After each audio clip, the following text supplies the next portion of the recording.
Hi hello friends అందరికీ ఈరోజు వచ్చేసి నేను ఆకుకూర కర్రీ చేస్తున్నా అండి. ఇలా చూడండి, ఇది వచ్చేసి సబ్బాక్ అంటామండి మేము. మీరేమంటారు? ఇట్లా చిన్న చిన్న ఆకులాగా ఉంటుందండి. ఇలా చూడండి ఫ్రెండ్స్, ఇలాగా. మీకు తెలుసా ఇది ఏం ఆకుకూర అంటారు? మా సైడ్ అయితే మేము సబ్బాక్ అంటామండి. ఇంకా ఇది ఏమన్నా వేరే పేరు ఉంటే గినా మీరు చెప్పండి ఫ్రెండ్స్. ఇదంతా చిన్నగా ఇలా కట్ చేసుకొని, ఇలా చూడండి, ఇలా కట్ చేసుకొని నీట్గా అంతా శుభ్రంగా బాగా ఉప్పేసి కడిగేసా అండి. ఆకుకూర బయట నుంచి తెస్తాం కదా, ఏమన్నా ఉంటాయి అని చెప్పేసి ఉప్పేసి నీట్గా కడిగేసుకున్నా అండి. ఇలాగా ఇది కడిగి పక్కన పెట్టేసుకున్నా అండి. ఫస్ట్ ఇందులోకి వచ్చేసి మనం తిరువాత వేయడానికండి. ఇలా చూడండి, నేను వచ్చేసి మట్టి పాత్ర పెట్టుకున్నాను. ఇలా మట్టి పాత్ర పెట్టుకున్నానండి. ఇందులోకి మనం తగినంత ఆయిల్ వేస్తామండి. మనకు తక్కువే పడుతుంది ఆయిల్, కూడా ఎక్కువ అవసరం లేదు, ఎందుకంటే ఆకుకూర తక్కువే కదా మనకి. అందుకే తగినంత ఆయిల్ వేసేస్తున్నా అండి. ఒక 3 స్పూన్లు వేసేస్తున్నా. మనకి ఎర్రగడ్డలు వేయించడానికి ఒక్కటే అండి ఇది. ఆయిల్ ఎక్కువ అవసరం ఉండదు. ఇది వచ్చేసి మనం కొంచెం వేడెక్కనిస్తామండి. ఇది మట్టిది కదా, నిదానంగా వేడవుతుంది. కొంచెం వేడెక్కనిద్దాము. ఇలా చూడండి ఫ్రెండ్స్, ఆయిల్ అనేది వేడెక్కిపోయింది. కొంచెం నిదానమే అవుతుంది మనకి, ఇది మట్టిది కదా. అందులోకి వచ్చేసి ఎర్రగడ్డ అండి. ఎర్రగడ్డ పచ్చిమిర్చి తరుక్కున్నా అండి. ఇవి కొంచెం వేగనిస్తాము ఫస్ట్.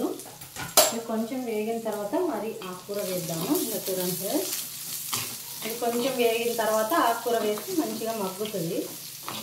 అందుకే కొంచెం వేగనిస్తాము. ఇది కొంచెం అలా వదిలేసి మగ్గుతాయండి.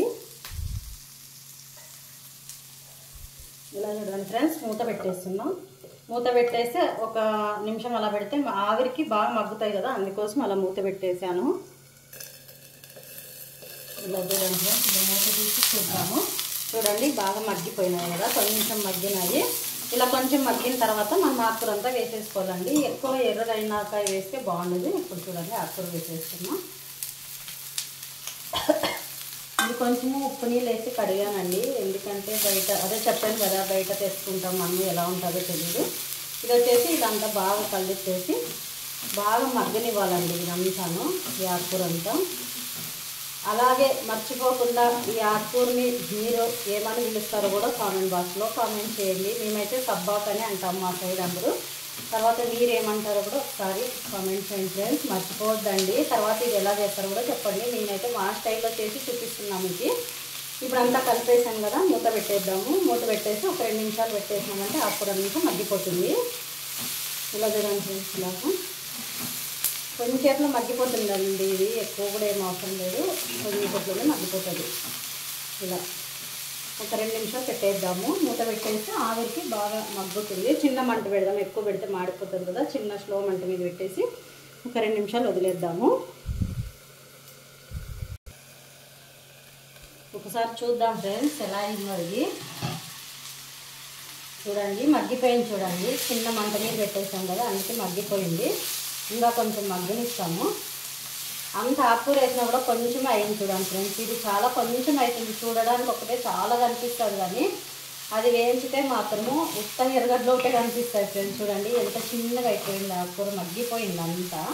అందుకోసం ఇలా కొంచెం కనిపిస్తుంది ఫ్రెండ్స్. ఇది ఇంకా కొంచెం మగ్గనిస్తాము. అవి చిన్న చిన్న కాడలు ఉంటాయి కదా, అవి కూడా బాగా మెత్తగా మగ్గిపోతే చాలా బాగుంటాయి. అంత ఆకుకూర వేసినా కూడా అసలు ఎక్కడ ఆకుకూర అనిపించలేదు, కొంచెమే కనిపిస్తుంది. చూడండి, ఈ సబ్బాక్ అనేది ఎంత వేసినా కూడా అంతే అండి, కొంచెం అవుతుంది. కానీ ఇది టేస్ట్ మాత్రం సూపర్ ఉంటుంది ఫ్రెండ్స్. టేస్ట్ బాగుంటుంది, ఆరోగ్యం కూడా చాలా మంచిది ఇది ఆకుకూర. అందుకోసం అప్పుడప్పుడు దొరికినప్పుడు ఇలా ట్రై చేస్తూ ఉంటాను నేను. ఇంకా ఒక 2 నిమిషాలు మగ్గనిస్తాం. అది చూద్దాం ఫ్రెండ్స్ ఎలా వచ్చిందో. ఇది చూడండి, ఇప్పటికైతే మగ్గిపోయినట్టు అనిపిస్తుంది. అవును, మగ్గిపోయింది. చూడండి, పూర్తిగా ఎర్రగడ్డలు కూడా చాలా బాగా రెడ్ కలర్లో వచ్చేసాయి, మగ్గిపోయినవి. చూడండి ఫ్రెండ్స్, ఇందులోకి మిగతావన్నీ వేసేస్తాము. ఇందులోకి బ్యాళ్ళు కూడా వేసి చేయొచ్చు ఫ్రెండ్స్. నేనైతే బ్యాళ్ళు వేయలేదు. మన శనగ బ్యాళ్ళు కానీ లేదా పెసర బ్యాళ్ళు కూడా వేసి చేస్తారు, కానీ నేను వేయలేదు. అవి ఇలా చేస్తేనే బాగుంటుంది అనేసి కొంచెం ఒట్టి మిర్చి కారం వేస్తున్నాను నేను, ఎందుకంటే ఆల్రెడీ కొంచెం వేసాను కదా, పచ్చిమిర్చి వేసాను, బాగా టేస్ట్ ఉంటుంది. అందుకోసం కొంచెం ఇది కూడా వేస్తున్నాను, ఎందుకంటే అది కారము బాగుంటుందండి. కొంచెం కారం వేయడం వల్ల కొంచెం పసుపు, కొన్ని పచ్చిమిర్చి వేసాను నేను, అందుకోసం కొంచెం ఇది కూడా వేసాను.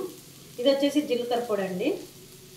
అదే నేను చెప్తూ ఉంటాను కదా, జీలకర్ర పొడి వేయడం వల్ల కొంచెం ఆకుకూరల్లో ఏమన్నా ఉన్నా కూడా కొట్టేస్తుంది మనం తిన్నప్పుడు అనేసి. మనకు తెలియదు కదా అవి ఎలా పండిస్తారు, అందుకోసమే ఇలా ఫ్రెండ్స్. తర్వాత కొంచెం కొబ్బరి పొడి అండి, ఇది వచ్చేసి కొబ్బరి పొడి.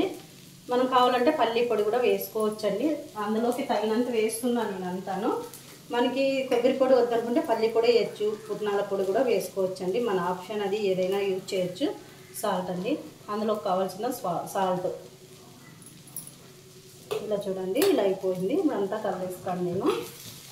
ఇది రొట్టెలోకి బాగుంటుంది ఫ్రెండ్స్, జొన్న రొట్టెలోకి కూడా సూపర్గా ఉంటుంది. తర్వాత చపాతీ, రైస్లోకి అయితే ఇంకా బాగుంటుంది ఫ్రెండ్స్. నాకైతే రైస్లోకే చాలా ఇష్టము, కానీ చాలామంది రైస్లోకి ఇష్టపడరు కదా ఇట్లా ఆకుకూరలు, అందుకోసము రొట్టె చపాతీ కూడా చేసుకోవచ్చండి ఇందులోకి, చాలా బాగుంటుంది. ఇలా చూడండి ఫ్రెండ్స్, చాలా టేస్టీగా ఉంటుంది, చూడడానికి బాగుంటుంది. ఈ ఆకుకూర వచ్చేసి చాలా మంచిది ఆరోగ్యానికి. ఇలాంటి ఆకుకూరలు మనకి దొరికినప్పుడు తినాలి. మిగతాప్పుడైతే ఎక్కువ దొరకవండి ఈ ఆకుకూర, సబ్బాక్ అనేసి. ఇప్పుడు ఉంటే దొరుకుతుంది మాకి, అందుకోసం అలా చేశాను. అలాగే మీ ముందు కూడా తెస్తాము, తెలియని వాళ్ళు ఉంటే ఇలా ట్రై చేస్తారు కదా అనేసి ఇలా తెచ్చారండి మీ ముందుకి. 1 నిమిషం అలా పెట్టేస్తాము చిన్న మంట మీద. 1 నిమిషం ఆ పొడిలన్నీ వేసాం కదా, కొంచెం వేడవని. ఇప్పుడు చూద్దాం ఫ్రెండ్స్, అయిపోయింది ఇలా ఆల్రెడీ అన్నీ అయిపోయినాయి చూడండి. ఇంకా ఆఫ్ చేస్తాము. ఆఫ్ చేసాను ఫ్రెండ్స్, ఇంకా అంతా కలిపెట్టేసాను ఆల్రెడీ, అంతా రెడీ అయిపోయింది. ఇంకా ఆఫ్ చేశాను. ఇదో ఇలా ఫ్రెండ్స్ సబ్బాకు తాలింపు రెడీ చేసేసాను చూడండి, చాలా బాగుంది. కుండలో చేశాను కదా అందుకోసం ఇలా కనిపిస్తుంది చూడండి. మరి ఏమి ఇంత నల్లగా ఉంది అనుకోవద్దండి, నాకు ఇలా కుండలో చేయడమే చాలా ఇష్టం అండి. చాలామంది అడుగుతూ ఉన్నారు, ఇలా కుండలో చేశారక్క మీరు, చాలా బాగుంటుంది అనేసి. అవునండి, కుండలో చేస్తే మట్టి కూడా స్మెల్ మంచిగా వస్తుందండి. ఇది చేయడం వల్ల మనకి టేస్ట్ కూడా ఇంకా మన మామూలు కళాయిలో చేయడం దానికి కుండలో ఇలా చేయడము చాలా మంచి టేస్ట్ వస్తుందండి. అందుకోసమే ఇలా చేస్తూ ఉన్నా. అందరూ చాలామంది మంచిగా ఆదరిస్తున్నారండి మన ఛానల్ కానీ మన వంటలు కానీ, చాలా మంచి రెస్పాండ్ ఇస్తున్నారు. అందరూ కామెంట్ రూపంలో మంచిగా చెప్తూ ఉన్నారండి. అందుకోసము అందరికీ ధన్యవాదాలండి, మన యూట్యూబ్ ఫ్యామిలీ అందరికీ ధన్యవాదాలు మీ అందరికీ. అలాగే మన ఛానల్ మీకు నచ్చినట్లయితే లైక్, షేర్, సబ్స్క్రైబ్ చేయండి ఫ్రెండ్స్. ఇంకా ముందుకు తీసుకెళ్ళాలని మిమ్మల్ని అందరినీ కోరుకుంటూ ఉన్నాను. మరి ఇంకొక వంటతో మీ ముందుకు వస్తాను ఫ్రెండ్స్. ప్లీజ్ అందరూ లైక్, షేర్, సబ్స్క్రైబ్ మాత్రం మర్చిపోద్దండి ఫ్రెండ్స్, అందరూ ఇవ్వండి. ఓకేనా? Bye friends.